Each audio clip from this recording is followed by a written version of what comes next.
बिस्मिल्लाहिर्रहमानिर्रहीम। बेटे इससे पहले वाली वीडियो में हमने ये बात की कि हम एडजेक्टिव का कंपैरेटिव और सुपरलेटिव डिग्री बनाते कैसे हैं। अभी हमने किसी रूल पे बात नहीं की, किसी ग्रामर रूल की बात नहीं की एडजेक्टिव से रिलेटेड कंपैरिजन पे। हमने ये बात की कि अगर हमारे पास सामने एडजेक्टिव है तो हमें कैसे डिसाइड करना है कि हमने उसका कंपैरेटिव ER से बनाना है, EST से बनाना है, मोर से बनाना है, मोस्ट से बनाना है, या हमें उसके लिए कुछ सब्स्टिट्यूट वर्ड लिखना है, या कोई ऐसा एडजेक्टिव है जिसका हम कंपैरेटिव सुपरलेटिव डिग्री नहीं बना सकते, या हमारे पास लैटिन एडजेक्टिव है। 5 सिचुएशन हमारे पास है। 1 बाई 1 हम इनको डिस्कस करेंगे और 1 बाई 1 डिस्कस करने के बाद देन हम इनके रूल्स की बात करेंगे। देखिए हमारे पास सबसे पहला जो है वो है मोनोसिलेबिक। देखिए मोनोसिलेबिक हमने बोला कि मोनोसिलेबिक हमारे पास वो वर्ड होते हैं जो वन साउंड में बोले जाते हैं। वन साउंड का मतलब सिंगल प्रोनाउंसिएशन में इन वर्ड को प्रोनाउंस कर दिया जाता है, उसमें हमारा साउंड ब्रेक नहीं होता है। छोटे छोटे से वर्ड होते हैं, क्यूट क्यूट से, स्वीट स्वीट से, जैसे मेरी बेटियाँ और बेटे हैं सारे, इसी तरह के वर्ड्स होते हैं। हम इनका कंपैरेटिव और सुपरलेटिव बनाते हैं। मोनोसिलेबिक का कंपैरेटिव बनाने के लिए हम ER का एडिशन करते हैं और सुपरलेटिव बनाने के लिए हम EST का एडिशन करते हैं। ठीक है, जैसे ब्रेव का कंपैरेटिव हमारे पास क्या होता है, ब्रेवर, और सुपरलेटिव क्या होता है, ब्रेवेस्ट। बिग का कंपैरेटिव बिगर, हमने अभी बात की, बिगेस्ट होता है। स्मॉलर होता है, स्मॉलेस्ट होता है। लार्ज का लार्जर होता है, लार्जेस्ट होता है। स्मार्टर होता है और स्मार्टेस्ट होता है। मैं कुछ ज़्यादा एग्जांपल्स नहीं लिख रहा ताकि आपके लिए नोट करने में प्रॉब्लम ना हो। आपने जस्ट हेडिंग देनी है मोनोसिलेबिक। हेडिंग देने के बाद आपने ये लिखना है, सिर्फ उसके लिए आपने एक टाइटल, एक वर्ड की सिंगल लाइन एक्सप्लेनेशन लिख लेनी है कि मोनोसिलेबिक आर दोज एडजेक्टिव्स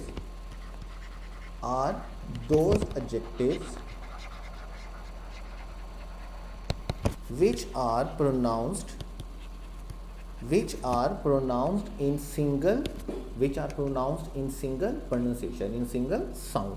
वो लिखने के बाद आपने ये लिख लेना और साथ ये बात लिख लेनी है, साथ मेंशन कर लेना है कि कंपैरेटिव डिग्री के लिए आप ER का एडिशन करते हैं और सुपरलेटिव डिग्री के लिए बेटे आप कौन सा एडिशन करते हैं, EST का। डन हो गया, ये हमारे पास क्या है, मोनोसिलेबिक।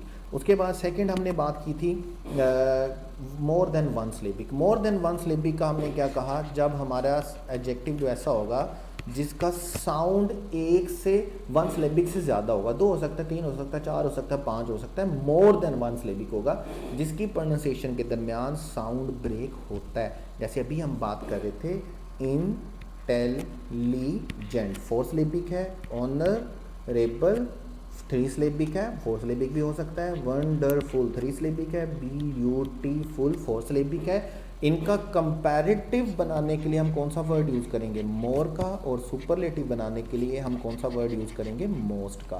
ठीक हो गया। जैसे इंटेलिजेंट का मोर इंटेलिजेंट, मोर ऑनरेबल, मोर वंडरफुल, मोर ब्यूटीफुल। सुपरलेटिव में क्या आएगा, most intelligent, most honourable, most wonderful and most beautiful. और एक बात आपने याद रखनी है, मैं दोबारा बोल देता हूँ, एडजेक्टिव की पॉजिटिव डिग्री हम कितने नाउन के लिए यूज़ करते हैं, कितने सब्जेक्ट के लिए यूज़ करते हैं, एक के लिए। कंपैरेटिव डिग्री हम तब यूज़ करते हैं जब हम 2 नाउन को 2 सब्जेक्ट को कंपेयर कर रहे हो, और सुपरलेटिव डिग्री हम तब यूज़ करें जब हम 2 से ज़्यादा नाउन्स को, 2 से ज़्यादा सब्जेक्ट को, 2 से ज़्यादा प्रोनाउंस को क्या कर रहे होंगे, कंपेयर कर रहे होंगे। Is that clear. Monosyllabic ER-EST वाले हैं, मोर देन वन सिलेबिक कौन से हैं, मोर और मोस्ट वाले हैं, जिसमें हमारा साउंड ब्रेक होता है, और हमें उनके कंपैरेटिव और सुपरलेटिव बनाने के लिए EST चाहिए। उसके बाद हमारे पास है इर्रेगुलर एडजेक्टिव।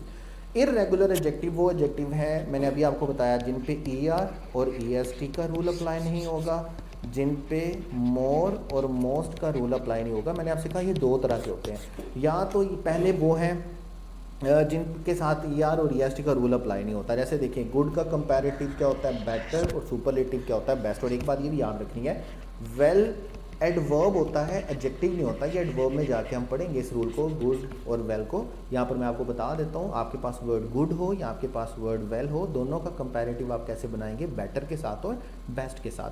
उसके बाद मैंने कहा कि कुछ वर्ड ऐसे होंगे जो ER और EST के साथ तो होंगे, लेकिन उनका जो चेंज उनका जो यूज़ होगा वो डिफरेंट हो जाएगा। यानी कि लेट के दो कंपैरेटिव होते हैं, दो सुपरलेटिव होते हैं। लेट का लेटर होता है LATER और लेटर होता है LATTER। लास्ट होता है और लेटेस्ट होता है, ये भी हम बात करेंगे इस पे जाके।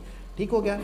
इस ग्राफ को, ये इकलौता ग्राफ है एडजेक्टिव का जिसको आपने याद करना है, अच्छे से लिखना है। गुड और वेल का कंपैरेटिव क्या होगा? बेटर। सुपरलेटिव क्या होगा? बेस्ट। बैड और इवल का कंपैरेटिव क्या होगा? वर्स। और सुपरलेटिव क्या होगा? वर्स्ट। लिटल के दो होते हैं, एक हमारे पास होता है लेस और लेसर। इसको भी मैं एक्सप्लेन कर देता हूँ। जिसको मैं सर्कल करता जाऊँगा, डबल सर्कल करता जाऊँगा, उसको मैं भी एक्सप्लेन करूँगा। इनका कंपैरेटिव इनर होता है और इनर मोस्ट होता है। आउटर कंपैरेटिव आउटर और आउटर मोस्ट और अट मोस्ट होता है। टॉप का टॉपर और टॉप मोस्ट होता है। अप का अपर और अपर मोस्ट होता है। फोर का फॉर्मर और फॉरमोस्ट होता है। इसको मैं डबल सर्कल कर रहा हूँ, इसको मैं एक्सप्लेन करता हूँ अभी। लेटर को और लेटेस्ट को।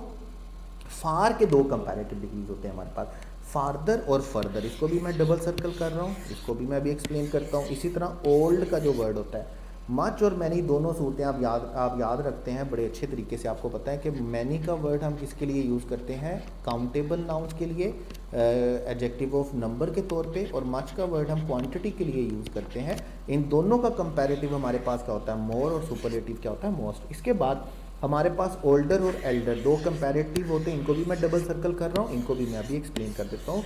ये टेबल आपने इसी तरह याद करना है और इसी तरह इसको रट्टा मारना है। जिनको मैं